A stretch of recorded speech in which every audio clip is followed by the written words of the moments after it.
Terima kasih ya Tretan sudah mengeklik video ini bersama saya Nurus Apenta Acaretah Apang Resah. Oke Tretan, pada kesempatan kali ini saya ingin membahas seputar perkembangan penanganan perkara ex Jampitsus Kejagung yaitu Febri Ardiansyah. Namun sebelum masuk pada topik ini ya Tretan, terlebih dahulu saya ingin bertanya pada kalian ya, apa yang terbesit dalam benak kalian ya Tretan jika seorang penegak hukum itu sendiri itu yang terlibat dalam penanganan korupsi, malah dia sendiri yang menjadi pelaku koruptornya.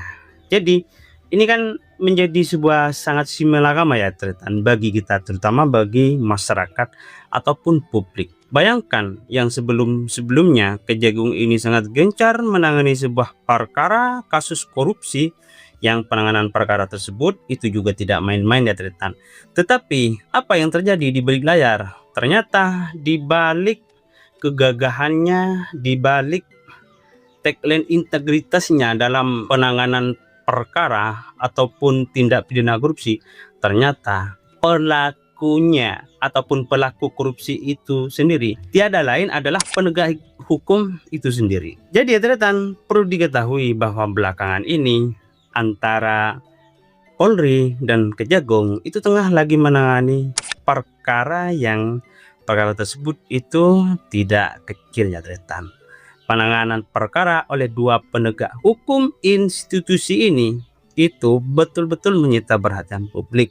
Salah satunya adalah yang ditangani Kejagung akhir-akhir ini adalah proyek mega korupsi program andalan Bapak Presiden Prabowo Subianto, yaitu program dugaan korupsi makan bergizi gratis ataupun program MBG. Nah, selain itu ya Tretan, ternyata walaupun selama ini masyarakat itu tidak mengetahui penanganan perkara yang dilakukan oleh Polri, ternyata ya Tretan, diam-diam Polri, institusi yang dinahkodai oleh Listio Sigit Prabowo ini ya Tretan, ternyata juga menangani perkara yang kasus ini itu juga tidak kalah menariknya ya Tretan. Apa itu terus? Yaitu penanganan perkara dugaan korupsi batu bara. Nah, siapa yang melibatkan? Ya, sebagaimana yang sudah berkembang ataupun viral belakangan ini, ternyata yang terlibat dalam proyek dugaan korupsi batu bara itu tiada lain, itu adalah penegak hukum itu sendiri, yaitu ex Jampitsus Febri Ardiansyah. Oke, sampai di sini ya Tretan. Kalian yang masih penasaran dengan perkara ataupun cerita lebih singkat dari perkara ini, apa yang sebenarnya terjadi? Kalian penasaran? Tanpa panjang lebar, langsung kita masuk pada pembahasannya. Nah, belakangan ya Tretan, setelah ex Jampitsus Febri Ardiansyah itu ditetapkan tersangka oleh Polri, maka setelah penetapan tersangka tersebut, Febri ini itu langsung mengundurkan diri dari jabatannya sebagai Jampitsus. Kenapa demikian? Inilah sebagai bentuk profesionalisme aparat penegak hukum. Karena walaupun yang terlihat di permukaan ini ada sebuah pertarungan besar ya antara institusi Polri dan institusi Kejagung, ternyata para penegak hukum ini masih menunjukkan sikap profesionalitasnya sebagai penegak hukum, yakni Febri secara gentleman dia langsung memundurkan diri. Nah, setelah memundurkan diri ini ya Tretan, maka Polri pun langsung mengebut penyelidikan dan penyidikan perkara untuk segera diproses hukum sehingga bisa disidangkan. Nah, di tengah penanganan perkara ini ya Tretan, maka penanganan ini yang dilakukan oleh Polri ternyata tidak berjalan mulus. Kenapa demikian? Karena penanganan perkara yang dilakukan oleh Polri ini dikritik oleh masyarakat. Salah satunya adalah disampaikan oleh mantan Menko Polhukam, yaitu Mahfud MD. Nah, Mahfud MD ini ya Tretan, itu mengkritik penanganan perkara yang dilakukan Polri atas pengebutan penyelidikan kepada ex Jampitsus Febri Ardiansyah. Kenapa demikian? Karena ada beberapa penanganan perkara yang Mahfud MD ini menyebutkan bahwa penanganan perkara Polri ini itu tidak berlandaskan pada Kitab Undang-Undang Hukum Acara Pidana ataupun KUHAP. Apa persoalannya? Yang pertama adalah penanganan yang dilakukan oleh Polri mestinya itu tersangka harus dipanggil untuk dimintai keterangan ataupun klarifikasi, yang pertama. Terus yang nomor 2 adalah penetapan tersangka ini harus berlandaskan pada 2 alat bukti yang kuat. Dan yang ketiga adalah jika yang 1 dan nomor 2 ini sudah selesai, maka Polri langsung berhak melempar berkas perkara ini ke kejaksaan. Akan tetapi belakangan Mahfud MD sendiri ini ternyata mengaku terkecoh dengan cepatnya penanganan perkara ex Jampitsus ini, sehingga berkasnya itu langsung dilimpahkan ke Kejagung. Padahal kata Mahfud MD, ini bukan pelimpahan melainkan penyerahan ataupun pengalihan. Kenapa kau disebut penyerahan pengalihan? Karena tersangka itu sendiri oleh Polri sampai saat ini itu masih belum dipanggil, dimintai keterangan ataupun bentuk klarifikasi. Nah, beruntung ya teman-teman, kita punya pakar hukum seperti Bapak Mahfud MD. Andai saja mungkin tidak ada beliau, kita ini yang pengetahuannya sangat awam ya teman-teman, ya mungkin mengiyakan seperti itu. Tapi belakangan kalau kita itu juga tidak terkecoh dengan penanganan Polri ini, wah seakan-akan Polri itu betul-betul menunjukkan sebuah integritasnya sebagai penegak hukum yang ingin betul-betul memberantas korupsi ya. Ya beruntunglah ada Mahfud MD sehingga setiap perkara yang ada di tanah air dan mau ditangani oleh siapa saja, pasti Mahfud MD ini akan bersuara dengan lantang jika hal ini juga menyangkut kebenaran. Nah, meski demikian ya ternyata upaya Mahfud MD ini juga direspon oleh para pejabat legislatif yang ada di Senayan. Maka karena ada pernyataan bahwa penanganan perkara Febri itu tidak berlandaskan pada KUHP, maka Komisi 3 itu berencana akan memanggil Bapak Mahfud MD. Ya nggak apa-apa lah walaupun dipanggil. Ini sebagai bentuk sebagai bentuk edukasi kepada masyarakat. Nah, untuk perkara dari mana respon Komisi 3 ini masih belum ada perkembangan ya, kapan yang akan dipanggil dan diminta keterangan oleh Komisi 3. Berikutnya adalah masyarakat itu banyak yang menilai bahwa pengungkapan dugaan kasus batubara ini yang dilakukan oleh ex Jampitsus Kejagung oleh Polri. Masyarakat itu menilai bahwa 2 institusi penegak hukum di tanah air kita itu tengah dilanda dalam persoalan besar. Ini dalam perspektif kacamata sosial ya teman. Ada yang mengait-ngaitkan bahwa ini adalah perang elit antara mantan Presiden Joko Widodo dengan Presiden Prabowo.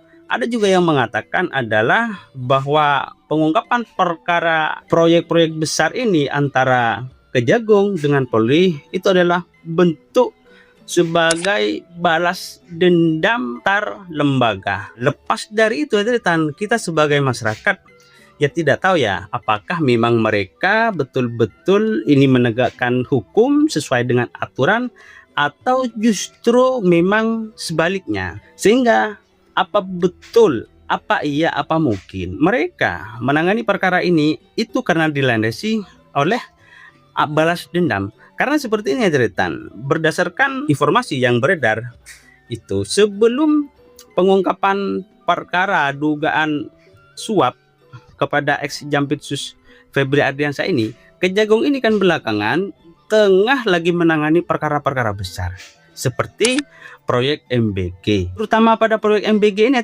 Kejagung itu sangat begitu menunjukkan taringnya sebagai penegak hukum yang tegas dan berani. Karena selain 3 pejabat di jajaran internal ini, ternyata Kejagung lagi-lagi itu menetapkan ada 2-3 orang tersangka baru dalam proyek di BGN ini. Salah satunya itu adalah yang melibatkan salah satu polisi aktif, yaitu ya yang tahu silahkan komentar di bawah, ada polisi aktif yang ditetapkan. Nah, tidak lama dari itu ternyata Polri itu sendiri itu langsung langsung membuka lembaran-lembaran kasus lama yang pernah ini yang pernah ada sangkut pautnya dengan Kejagung, sehingga muncullah ada dugaan ada uang triliunan hingga emas batangan sampai berapa kilogram ini. Itu yang ditangani oleh Polri. Ya, kita sebagai masyarakat terserah ya, apakah ini memang ada sebuah indikasi, terserah.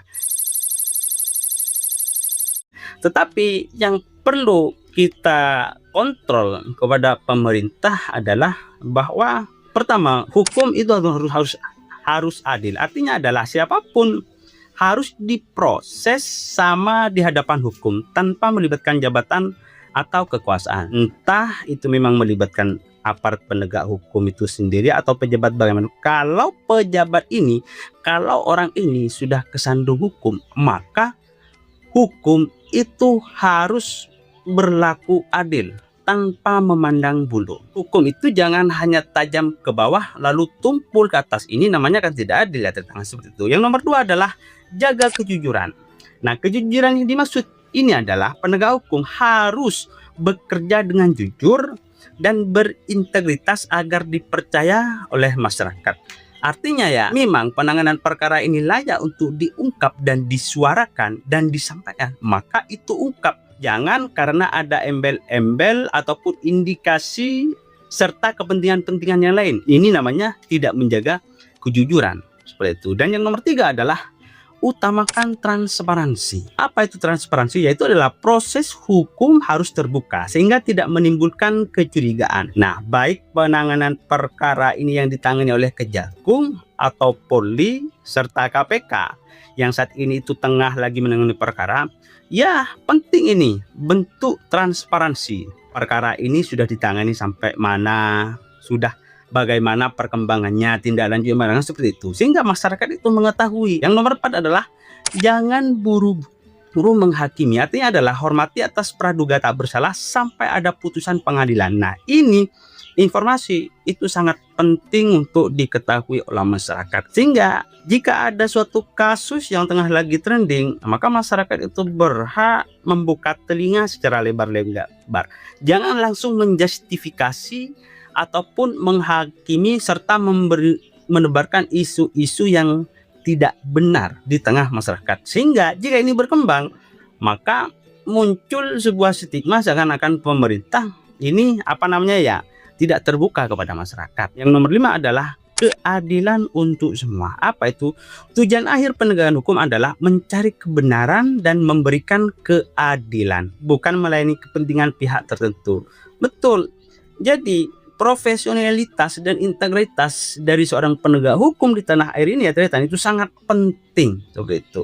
Maka ketika seorang ini menjadi sebuah pejabat publik, terutama dia yang menangani sebuah perkara besar, makanya harus betul-betul memperlakukan hukum ini seadil-adilnya kepada siapapun tanpa memandang bulu. Sehingga kalau hukum ini diperhatikan ya, dan saya yakin ke depan fenomena yang ini cenderung bikin bikin kisruh keadaan ataupun beberapa itu perlahan akan mulai mengurang. Kenapa belakangan ini sangat riuh koreksi kinerja pemerintah? Karena belakangan pemerintah itu sendiri memang menunjukkan sebuah sikap-sikap ketidakpedulian, sikap-sikap acuh kepada masyarakat, sehingga jika dinilai buruk maka itu sudah menjadi konsekuensinya. Oke teman-teman, terima kasih.